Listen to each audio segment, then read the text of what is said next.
At this point,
we all know that Roblox doesn't like R6. We've seen signs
of this time and time again through updates, marketing, statements, leaks, and more throughout the last 8 years. Their dismay for R6 and obsession with avatar realism has been so bizarre and so evident for a long time, yet perhaps the most blatant sign of it happened a few days ago. Roblox has announced massive DevX increases, and it's somehow one of the most controversial updates ever.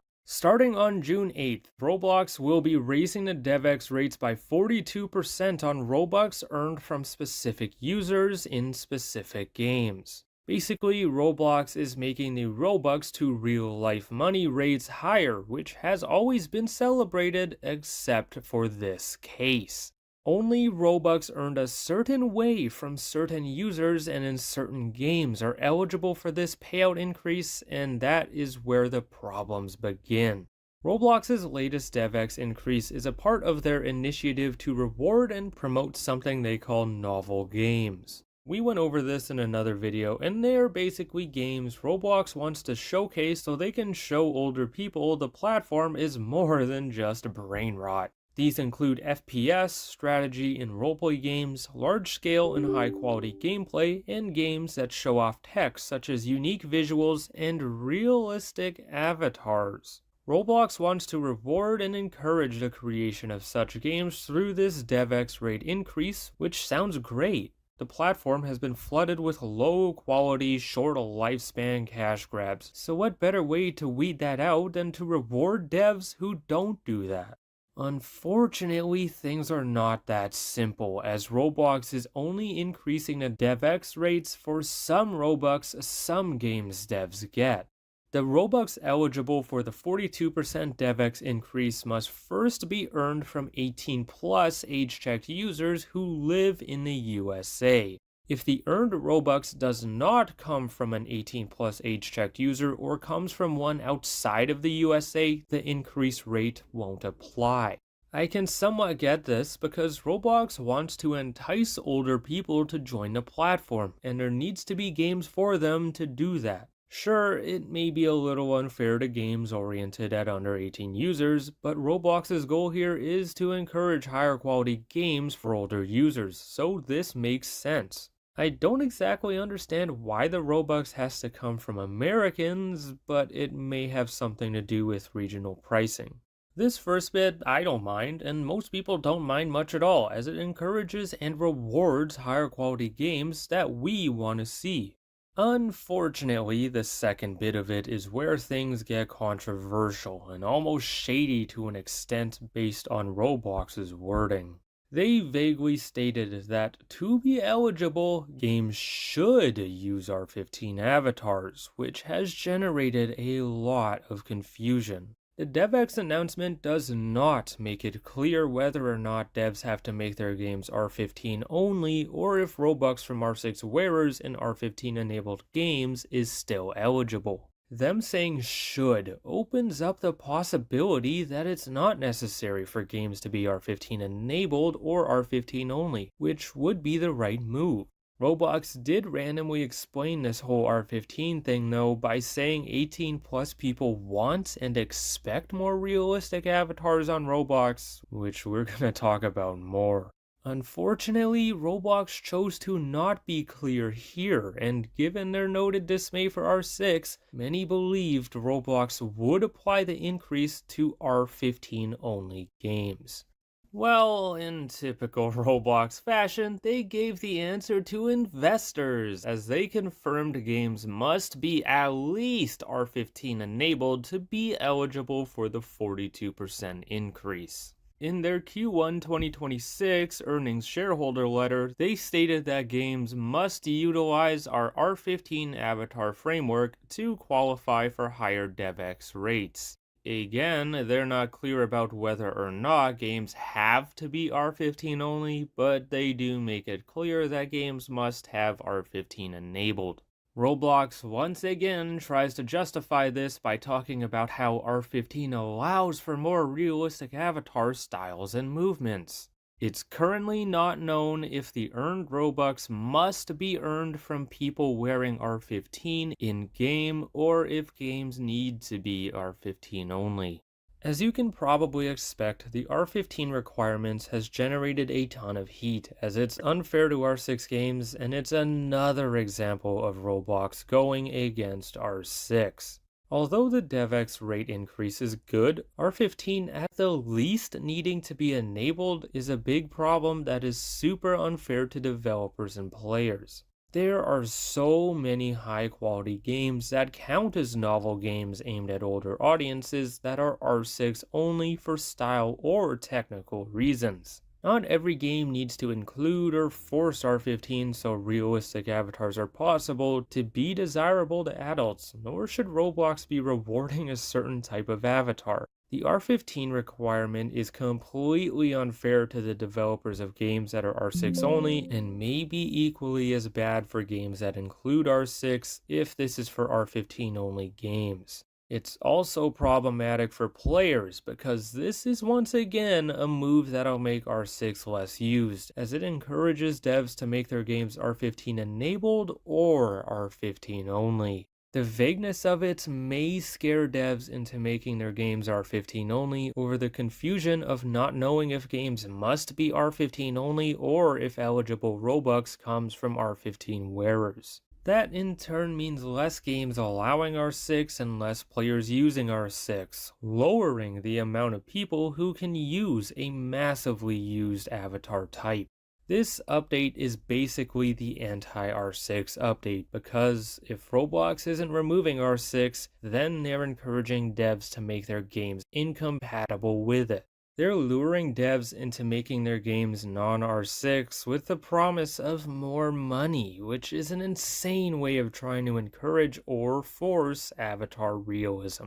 It's largely being seen as yet another move by Roblox to make R6 less used, perhaps in preparation for an eventual removal or deprecation of it. The blocky style will probably be around forever, it's just that Roblox seems to want to get rid of the tech behind it for whatever reasons. Roblox's bizarre lust for avatar realism that predates them going public seems to be the driving motivator behind this, probably with investors playing a part too. Part of this update is really good, and part of it is really bad, and I'm leaning towards the bad part outweighing the good. Realistically, the DevX rate increase isn't going to benefit that many people and isn't going to change the game landscape on its own. The harm this will do to R6, those who use it, and maybe some games relying on it, affects way more people when this drops and in the long run. Their forceful push for avatar realism that most users do not want has gone to such extreme lengths that they're willing to pay devs more to achieve it. Even though Roblox denies they're ever removing R6, updates like this makes it feel inevitable or that they're doing whatever they can to get people to stop using it. Thank you for watching and don't forget to like, comment, subscribe down below.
As time goes on, it does appear as though things are only getting more and more dystopian.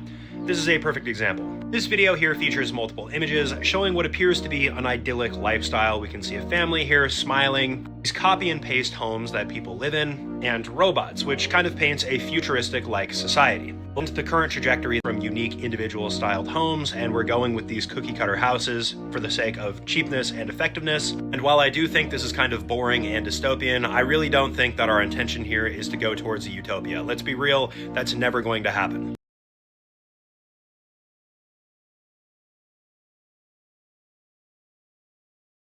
Ready to turn counting into calculating? Enroll in Kumon's math program and save up to $80 for over 60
What one thing does my history teacher and Diddy have in common? Neither of them are allowed within 500 feet of a school. Now we all know why Diddy ain't allowed near schools, but why is this the case for my teacher? Well, let me explain. So a couple years ago, I had quite possibly the most unique teacher ever. What do I mean by that? Let's just say she was not afraid to speak her mind. Whatever she was thinking, she would say it. So if she thought you were dumb for not knowing the answer to a question, she'd let you know. I remember one time she was teaching, and the subject she taught was history, by the way. But anyways, during class, a kid raised his hand and asked how Christopher Columbus was able to make it to America if they didn't have planes back then. So she looked him in the eyes and said, "Martin, how did you even make it to this grade?" So she had no filter. She was always just a little different. On the very first day of school, we did icebreakers to get to know each other. So every student had to say one fact about them to the whole class. But after we finished, she wanted to say one. And this was the moment I knew it was gonna be a long year, because she stands up and starts to get emotional. My fun fact is that on April 1st, 1998, I'll never forget the date because at first I thought she was saying an April Fool's joke, but she went, "On April 1st, 1998, my husband of 13 years passed away." Well, that was kind of a buzzkill, but she literally just stopped there without saying anything else. So one kid decided to say what the whole class was thinking and goes, "If you don't mind me asking, how did he pass away?" And you could tell she was hoping someone was gonna ask that. So she says, "Well, my husband was quite the daredevil, and one day he decided to go skydiving, which he had done plenty of times, just literally falling and passed away." Looks like I'm taking that off my bucket list. But obviously, this is super tragic, right? Not funny at all. Contact with funny, but that's not I mean, this happened. Question so no one. I just know they're out there. My teacher after. Now students would always misbehave in her class because she was barely 5 feet tall and not intimidating at all. And because she would always say exactly how she felt, students would troll her all the time because they were just hoping to get a reaction out of her. I can't believe we were rage baiting the teacher. Now that I'm older, I'm embarrassed of how rude we were, but that was just the reality at the time. One time she even told us that her dog passed away, and a student literally responded by saying, "Ruh-roh, don't bring the dog into this, man." By the way, rest in peace, Roxy. Fly high, my girl. So I'm telling you, we were an evil class. I don't even blame her for doing what she did to get fired. But on this particular day, it was even worse because this was the day after the Super Bowl. And she was a huge Bengals fan, but they happened to be one of the teams playing in the game. Now, unfortunately, they lost. So she was more angry than I've ever seen her this day. And I don't want to speculate anything, but by the way she was acting, I'm pretty sure she was hungover. So you could tell that if someone even sneezed the wrong way that day, she was gonna crash out. But because of this, the students were even more motivated to rage bait her now. So the bell rings, class starts, and she tells us to get our notebooks out because we're gonna be taking notes. Now the first thing we did during class this day to make her mad was playing a game called Stick It. Let me explain it to you. So I had a friend in this class who was going through cancer treatments at the time. He's healthy and well now, praise God. But at the time, due to the treatments he was getting, he was bald. It looked pretty dope, I can't even lie. But he hated how people would always show him so much pity for having to go through this and for being bald. So to lighten the mood, he would bring these mini suction cups to school. And he would pass them out to people during class, and basically, the objective of the game was to try throwing these suction cups and landing them on his head. Listen, I know that may sound like an insanely out-of-pocket thing to do to someone who has cancer, and trust me, that's what I thought too. None of us wanted to play at first because we felt so guilty, but he insisted on it. So during class this day, whenever the teacher would turn around towards the board to read the notes, one of us would try throwing the suction cups and landing it on his head. But unfortunately, one person threw the suction cup at just the wrong time because right as he did it, the teacher turned around and caught us. She got super frustrated that we were playing this game rather than paying attention to the notes. So she yelled at the class. She said that if none of us wanted to pay attention to the notes during class, we could all stay after school and do it in detention. It was kind of funny though, because as she was saying this, she would look back and forth between the kid who had cancer and the kid who threw the suction cup. And the kid with cancer would just be sitting there staring at her with a straight face while he had suction cups on his head. It looked like one of those aliens from Toy Story. So she finished her little rant and we promised to stop, so then she continued teaching. But it was the final nail that broke the camel's back. Wait, I don't think that's how the phrase goes actually. It was the final nail in the camel. No, that's not it either. I broke a camel's back. No, I don't even know what I'm saying anymore. Hey Siri, what's the phrase that goes blah blah blah camel's back? That's a great question. The phrase you're referring to goes like this. Okay, well, point is, the teacher was fed up with us. As you can see, I'm not lying about the fact that I was not paying much attention in this class. It's probably why I have friends that are currently going to Ivy League schools. Meanwhile, I'm talking to a camera in my parents' closet making Diddy jokes. I just know my parents wish they got a daughter instead. But after my teacher got done beefing with a cancer patient, she went back to presenting the notes. Class was normal for a couple minutes while she was doing this, until I got a text from my friend that said, "You won't throw me piece of gum right now," when she turned around. Now, although that sentence might sound like Patrick Starr wrote it, the reason he was saying it like that is because all my friends have a rule. No matter what the circumstances are, if one of us are dared to do something and we don't want to do it, you have to do it if the other person says you won't. I don't remember how it started, but it's just our rule. So he clearly said this because he knew how flustered the teacher was and he wanted to see if I would do it. And listen, I was still a young kid at the time. My frontal lobe hasn't fully developed yet. It still hasn't. It probably never will. So my brain is fried. But because of this, I was up for the challenge. Although we didn't sit close to each other at all in this class. He was literally on the other side of the room. So I knew I was gonna have to throw an absolute dime to make it to him accurately. I'm talking like a LeBron James level pass. I love you, LeBron.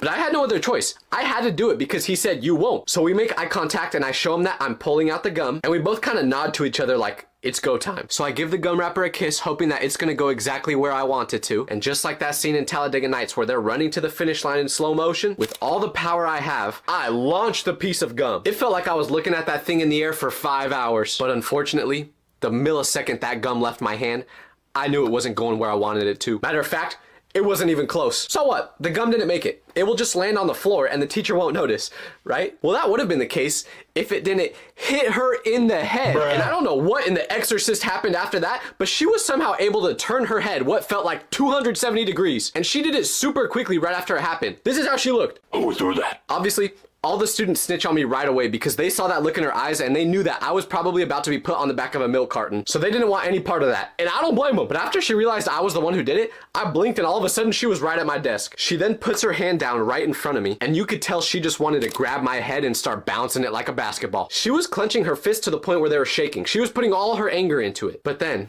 in a moment of clarity, after a few seconds, she stops. She was able to calm herself down, and instead of pulling a Will Smith at the Oscars on me, she walks back over to her desk without saying anything. Knowing I just narrowly escaped my demise, I exhale thinking I'm safe. I thought she calmed down and realized that she shouldn't do anything crazy because it's not worth it. But as she's about to go back to teaching, she turns toward the whole class and decides that she does want the smoke today. She wasn't gonna take any more disrespect from a kid who peed his pants in 10th grade. Not me, it just happened to be a kid who looked a lot like me. Anyways, she starts screaming at the class. She's pointing out students individually, basically saying why they all suck, including me. She got me good too, I can't even lie. She said it was amazing how much I talked during class without saying anything useful. She ain't wrong, but she's going on this rant about everyone in this class. And not only is she saying how bad of students we are, but she's cursing like crazy while doing it. And without her knowing, one kid recorded this whole crash out. He went to the office and showed the video to the principal. So literally the next day, we walk into class and the principal is waiting there with the teacher. Once the bell rings, the teacher individually apologizes to all of us for everything she said. Clearly only because the principal made her do it. And then the principal tells us that we're gonna have a substitute for the day. But this substitute just ended up being our normal teacher for the rest of the year. So I don't know if our regular teacher just ended up sailing into the sunset after this like she wanted, but the one thing I do know is that this could have all been avoided if the Bengals just won the dang Super Bowl. Picture this. You sneak into a school party that you weren't invited to, but the moment you arrive, you do something that makes everyone there run for their lives and leave as quickly as possible. You lay low for a couple days, try not to get in trouble for what happened, but eventually, you find out that what you did may have ruined someone's whole life. So let me tell you exactly what happened and why I did what I did. It all started when I got falsely accused of farting in 4th period. Now I know at first that doesn't sound like a big deal, but if you've ever been a teenager in school, you know that getting falsely accused of farting is one of the worst things that could ever happen to you. Once you get blamed for it, you're cooked. Why are you cooked? Because once someone points at you and screams, "He farted!" your fate is sealed. Even if you didn't do it, they're gonna blame you. And I know right now, it may be hard to understand how a fart led to me ruining someone's life, but it will all make sense in a couple minutes. So I was in science class one time, and it was just a normal, boring Tuesday. Our teacher, who looked like she hadn't blinked in a decade, was halfway through a monotone explanation of photosynthesis. Everyone in the class was basically asleep, and I was in the back, staring at the clock, convinced that if I focused hard enough, I could make the time go by faster. And then suddenly, out of nowhere, you just hear a... The sound was horrifying. It was one of those juicy, soul-clapping farts that echoed off every desk and made people look around as if a ghost just entered the room. It had depth. It had bass. You could tell this fart probably came from Taco Bell. And right when it happens, everyone just pauses for a second and looks around. And in the middle of all this silence, a guy named Chase, who is sitting one row in front of me, turns back towards me and goes, "Ew, Tyler, what was that?" So I look up at him and I'm like, "What? That wasn't me." Like, there was no reason for him to think that was me. The sound obviously didn't come from where I was sitting. I didn't move. I didn't shift in my chair. There was no actual explanation for why he would blame me, except for one thing. You see, Chase, for some reason, just didn't really like me. So I'm pretty sure he blamed this fart on me because of that. So what am I saying? This was a setup. He was the one who farted, and he was planning this whole time to blame it on me. So I look around, and before I could even convince people that I was innocent, everyone's already laughing at me. I tried to defend myself. Guys, it wasn't me. I wouldn't do that. But it was too late. Everyone in class already decided that I was the person who just unleashed a 10.0 magnitude fart. So of course, kids in school like to make jokes, and since I was the guy who farted super loud in class, some of the other students came up with a nickname for me, Vit Smelly. Now my last name is Vitelli, so you can see how they came up with that. And I can't lie, it's pretty funny, I get it. But this was the start of where everything went wrong. Because I hoped that after a day or two,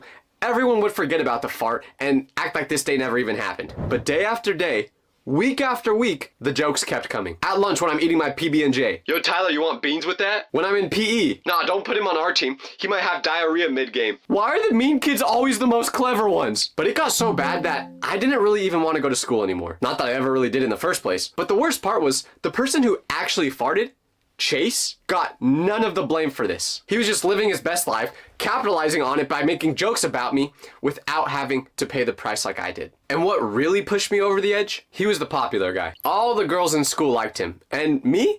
It's not that I wasn't like, okay, I was kind of a weird kid in school. I just didn't really talk to anyone. So I always envied people like that growing up. Because Chase just had that main character energy that made me even more jealous of him. So with all that in mind, and the fact that he pretty much ruined my life by blaming this fart on me, I decided I was gonna get revenge on him. I needed to make him feel the embarrassment that I felt. I wasn't sure how I would do this at first though. It seemed impossible to make Chase seem uncool. But then came the party. And this is where the real story begins. 3 weeks after the fart heard around the school, I find out that Chase is throwing a party. And not just a small one, a full-blown, parents are out of the town for the weekend, bring everyone you know type of party. The whole school was talking about it. Dude, Chase's party is gonna be insane. I know it's gonna be like Project X. I heard he has a pool, a hot tub, a slushy machine. And of course, I wasn't invited. Which, okay, fair. If I was Chase, I probably would not invite me too. Considering I was the person whose reputation was literally reduced to the kid who crop dusted everyone in science class. And I also didn't really touch grass when I was younger, so they probably thought I wouldn't go anyway. But all of that didn't stop me from wanting one thing: vengeance. Because something deep inside me had snapped. I didn't want to just clear my name. No, I wanted justice. I wanted Chase to feel the same embarrassment, the same shame, the same humiliation that I felt. And that's when I thought of a plan. What was it? Well, we've all heard of fart spray before, right? Well, unfortunately, I've been a victim of having to smell it. And let me just tell you, it is awful. And that's not an exaggeration. In my 47 years of being alive, I have never smelled anything worse. And I've met Reddit moderators before. If you're a Reddit moderator watching this, I apologize. I'm sure you smell like flowers. But anyways, here was my game plan. I would buy the fart spray, sneak into Chase's house during the party while all the kids from school are there, spray the fart spray all around the house, making it smell absolutely horrible. And then everyone would start to smell it, and they'd all laugh at Chase for having a disgusting smelling house. In my mind, this was a genius idea. But if I knew before what the consequences were gonna be for this, I never would have done it. Once the fart spray arrived, I tested it in my backyard. Just one spray. And yep, it was as bad as I remembered. The moment I sprayed it, I gagged, my dog ran away, a squirrel fell out of the tree and died. Pretty sure I saw the sky change colors. So I knew this was the real deal. And now I started preparing for the mission. There was no way I could just walk into the house during the party. I knew I would have been recognized immediately, so I needed a disguise. I literally went full Joe Goldberg mode and bought a whole outfit. I had a black hoodie, tinted sunglasses, and a hat. And after preparing and figuring out all the details for how I was gonna do this, then came the day I'd been waiting for. The night of the party. The party started at 8, so I waited till around 8:45 to get going. Enough time for the house to be full, music blasting, and Chase feeling like he's the king of the world. So I show up to the function in a full disguise. Hood up, sunglasses on. I look like Eric in one of his videos where he's trying to sneak into somewhere. I walk up behind a group of guys who are just arriving. They're all hyped and loud, holding energy drinks like they're about to compete in a tickling contest. That didn't even make sense. I just didn't know what else to say there. But anyways, I slip in behind them like a fart in a church, completely unnoticed, but destined to start problems. We get through the front door, and just like that, the plan is officially on. The party was crazy inside.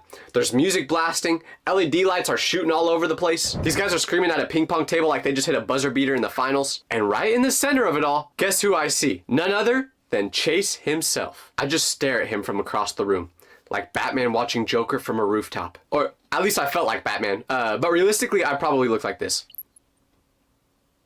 And you might think that once I got into the party, I might be saying to myself, okay, maybe I shouldn't follow through with this plan. But actually, seeing Chase have so much fun made me even more confident that I wanted to follow through with this. So I slip into the hallway and pull out the weapon, fart spray. I open the cap and immediately regret having the ability to smell, because the scent coming off the nozzle alone could knock out an elephant. And now I start spreading that smell all around the house. In Chase's room, in the living room, in all the bathrooms.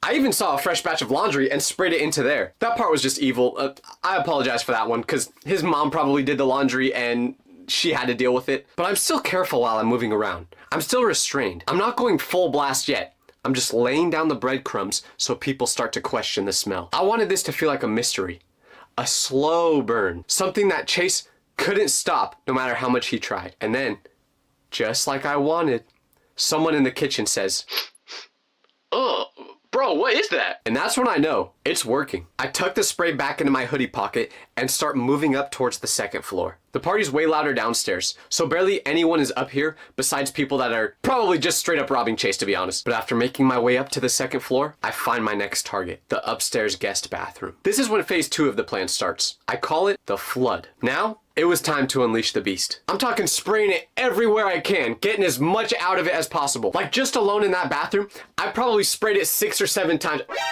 Hey, 6, 7! But then I left the bathroom and started to unleash it around the whole house. I was now going crazy with this evil bottle, spraying it literally everywhere I'm walking, making sure that every single inch of this house is covered in that smell. This wasn't just a fart anymore. It was an atomic bomb. It smelled like someone microwaved a diaper in a public restroom inside a hot dog factory during a heat wave. Then it happens. The first cough, followed by another, and then another.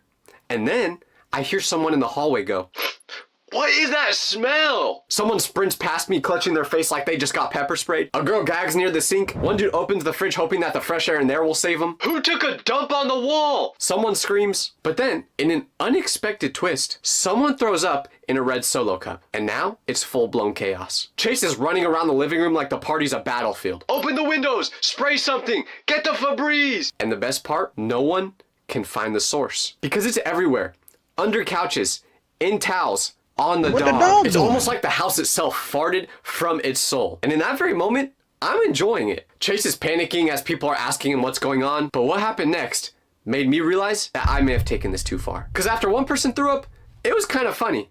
But then multiple people started throwing up. And not just like slightly, no, full-blown heaving. There were literally people on the ground coughing as if they were choking on invisible air, which they kind of were. So now I'm kind of panicking because people are starting to look like they're in genuine pain. I'm pacing around the kitchen like, okay, should I help? Should I say something? Well, then they'll know I'm here. What do I do? But before I can decide what to do, the front door opens. And guess who walks in? Chase's mom. And I never met her before, but let's just say she wasn't the most lenient mom. She wasn't like a fun, let's call you by your first name type of mom. No, she was more like a serious PTA meeting attending type of mom. She walks into the house and just stops, dead in her tracks, eyes wide and nostrils flaring. Her mouth was slowly curling like she just walked into a boy's locker room, which she kind of did. And the look on her face, pure horror. This is what she did. "What is that smell?" The room goes dead silent. Even the music, which was just blasting 5 seconds ago, starts to fade, like the Bluetooth speaker itself got scared and turned itself off. Everyone is just staring silently while no one wants to say anything. Then she makes eye contact with Chase and goes, "Chase, what is going on in this house?" Apparently, Chase knew that he would get busted for this, but he called his mom anyway, hoping that she would fix the problem. Now Chase, who had been running around with a can of Febreze like he was fighting ghosts, sprints over to her. "Mom, I don't know. I promise I didn't do anything." But she cuts him off and goes, "It smells like a sewer exploded in here.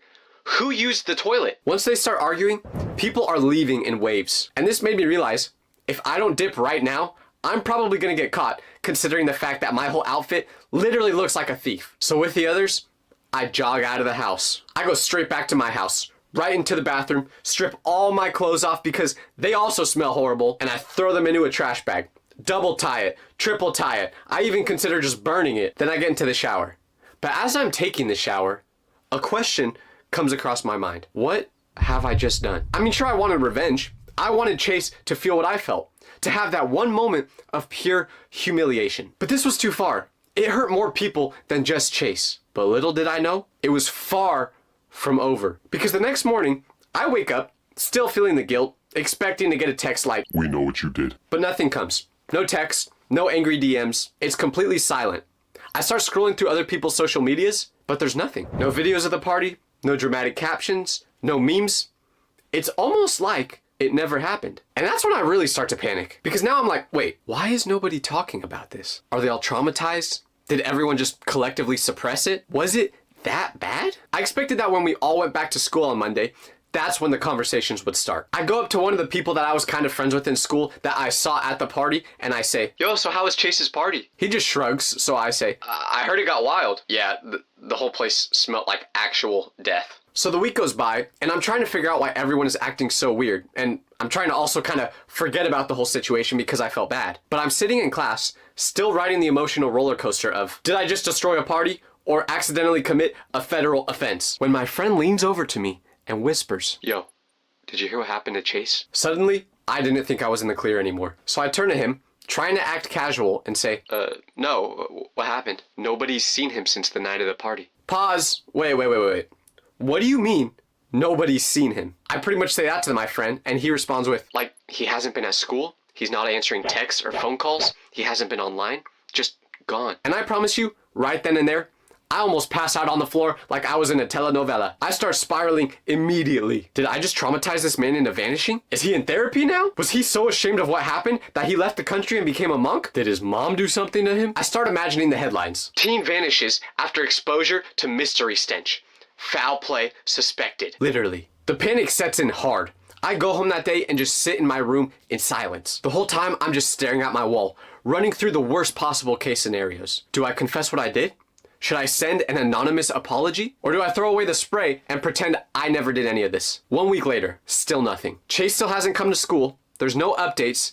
Nothing. At this point, the school had gone into full gossip mode. Every period, a new version of the story spreads. Period 1. I heard he's in the hospital. Period 3. Someone told me he moved schools and he's in witness protection now. Lunchtime. I heard his mom sent him to boarding school in Wisconsin. PE. I have a source that told me that the smell changed his DNA. He's part lizard now. But the craziest part about all these rumors, everyone believed that the smell just came from a plumbing incident. Apparently, when Chase's mom smelt the awful stench, she assumed the worst. That someone broke her toilet and that basically released an evil stench into the air ducts. Word around town was that she had to air the house out for days, throw away a bunch of their furniture, and this should have been all great in theory because it meant I got away with it. But there was still one question. What happened to Chase? 2 whole weeks passed and there was still no sign of him. Not just in class, but online too. And in this generation, it's not normal for someone to be unresponsive for 2 whole weeks when someone texts them. I mean, sure, sometimes I won't respond to a text right away just to seem mysterious and cool, but then after a couple hours, I can't resist anymore and I open the message. So all of a sudden, there was a serious question going around school. What happened to Chase? Because not even his best friends knew where he was. I was sure that wherever Chase had been these past couple of weeks, I was the person responsible for it. And I never wanted it to go that far. The burden of that guilt was way too much for me. So even though I really didn't want to do this, I decided I had to. What am I talking about? Going to Chase's house. No matter what happened to him, I needed to know. Even if that meant getting busted. Because if Chase had something serious happen to him as a result of my prank, I wouldn't have been able to handle that. So after 2 weeks of Chase being absent, I went back to the scene of the crime. I knock on Chase's front door, and after a couple seconds, his mom answers. She obviously doesn't recognize me because me and Chase weren't friends, but she immediately assumes that we were. So she goes, "Sorry, Chase isn't here right now." But before she can shut the door, I say, wait. Can you at least tell me where he is? I could tell she didn't want to, but I'm a pretty stubborn person, so she knew that it would just be easier to get this all over with if she actually told me the truth. So she sighs for a second and then goes, "Okay, were you one of the kids at the party?" This question made me nervous because now I wasn't sure if she was onto me, and I'm not really good at lying, so I say, no, yeah, yes, I was there, yeah. So then she goes, "So that means you're aware of what happened that night, correct?" I tell her yes, but this is where I realize I messed up really bad, because then she says, "Well, the past couple of months, Chase's behavior has not been great, and because his dad and I care about him so much, we decided that needed to change." What did that mean? Chase's parents sent him to boarding school, meaning he no longer went to my school. Apparently, Chase was already on thin ice with his parents, and this party was the final straw for them to finally make that decision. So they sent him away in hopes of correcting his behavior. And when she said this, I felt awful because I thought it was my fault. Like, I literally could have ruined this kid's life. But the only reason I don't feel horrible about this is that the next year in school, after summer, when we all went back, guess who was there? Chase. Except now, there was something different about him. What do I mean by that? Well, now, Chase was the nicest guy in school. Never misbehaved in class. He was way nicer to me now, and overall, just a cool guy to be around. So all I have to say is, thank the Lord the boarding school worked, because if it didn't, I would feel so horrible about what I did. I mean, I still do, but at least this is a consolation. So Chase, if you're seeing this, I guess you're welcome for helping you out. No, I am sorry though.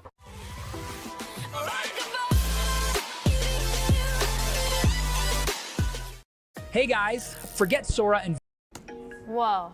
What's that? I just built a budgeting app in Base 44. Guys.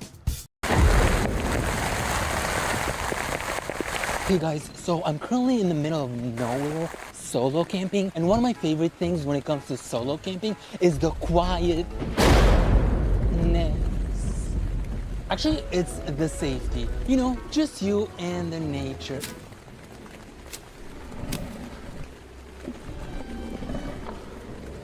Forget the safety, it's the experience.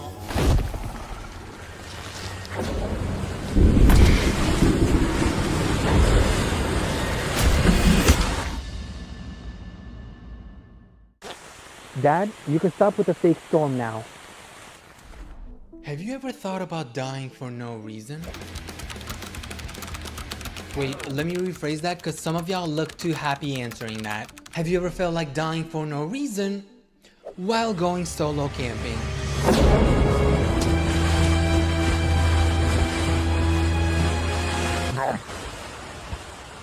Well, a travel/hiking vlogger did just that, because when you see everywhere that everyone's been going solo camping, and since she's a travel vlogger, everyone's like, wow, you should try solo camping, that looks so much fun. So she decides to try it, and she wakes up in the middle of the night because she thought a serial killer was outside her tent. Throwback to when I convinced myself a serial killer was outside my tent shaking it. I love how she censored killer as if like that's gonna get her demonetized or some shit. Don't think I've slept one single minute the entire night. It's just so loud. There it is. How is she so chill? How the fuck is she so chill? Girl, if you think a serial killer is outside messing with you and she's over here like, I haven't been able to sleep at all because I feel like a serial killer is outside my tent right now. Like, it's like look at it. Do you see that? What is he doing? Like, people are trying to sleep here, fucking harassing me. There's so many creeps out there, guys. It's like, watch out. Oh my god. What? Oh, he has a knife. Can't believe people carry those dangerous weapons nowadays. Like, sir, watch where you swing, that you might stab me. It's like, oh my god.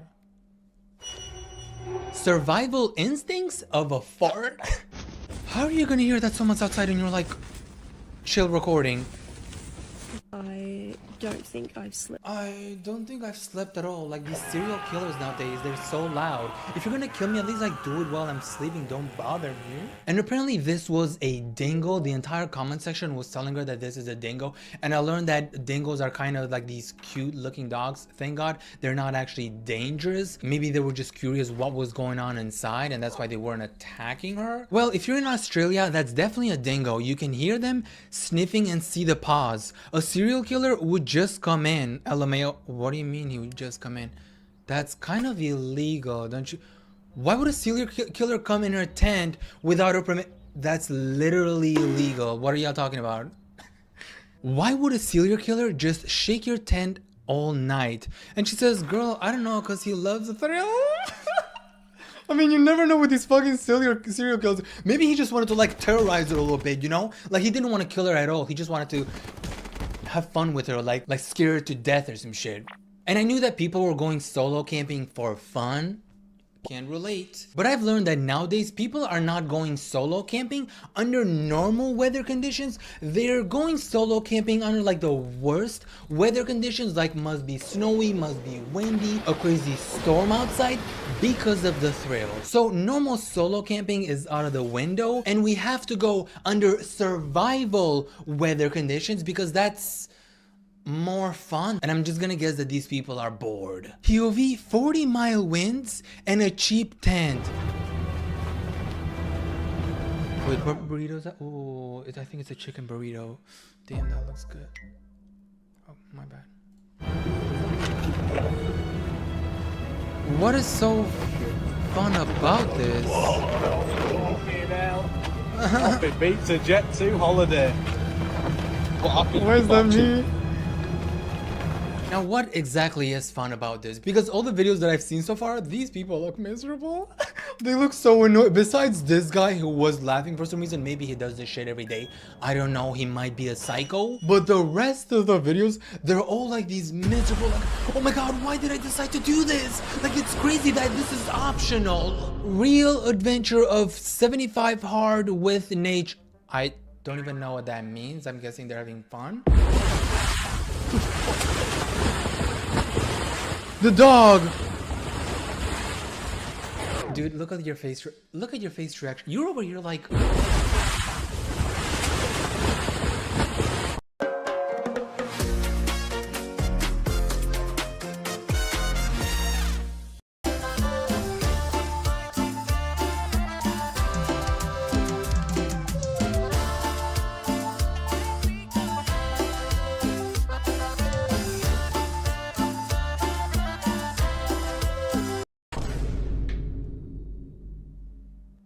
No one's forcing you to do this. Not a single person is holding you at gunpoint and being like, when it's crazy weather out there, below freezing, crazy storm, you should go solo camping. Yeah. And you know what?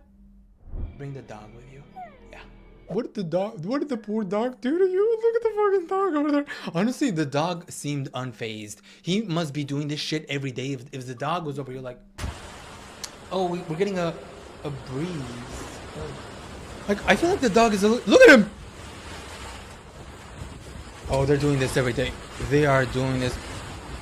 He is fighting for his life. So much fun. Oh, I would love to do this. Yes. I feel like he's about to take me with him. Like, I can feel the winds coming through my screen right now. Sir, what is fun about this? Oh my god. Let me fix the bucket here. What's the dog doing? Oh, the dog's drinking? Average day for a solo camper. The fact that the dog did not give a single fuck. And I think he actually fixed the bucket because it was blocking the dog's food or the dog's water, I'm guessing. Is like they're going through this crazy storm and the dog's probably like, fam, I think the bucket just fell. Can you like fix it so I can drink some water? Thank you. Why is everyone so chill? I mean, obviously they're not. I think the dog is a little too chill. The owner fighting for his life over here, like deflecting bombs from war or some shit. Oh my god. The camera, hold the camera, sir, because what is going on? He's not wearing any. Why is he short pants and short sleeve shirt? You got me fucked up. In a crazy store. Is he in Mount Everest? Is he like probably in Camp 4 or some shit? And I think the description is actually Tagalog, and in English it says dangerous night of 75 hard. Like, did you do this shit for 75 nights? But I think we definitely need to find a solution how to actually help these people, because they're actually suffering going solo camping under these extreme conditions. And like, what could like be the best possible solution for like this kind of problem? Let me see, like, only if like they weren't forced to go, but no. Their dog is being held at gunpoint, so like there must be another solution.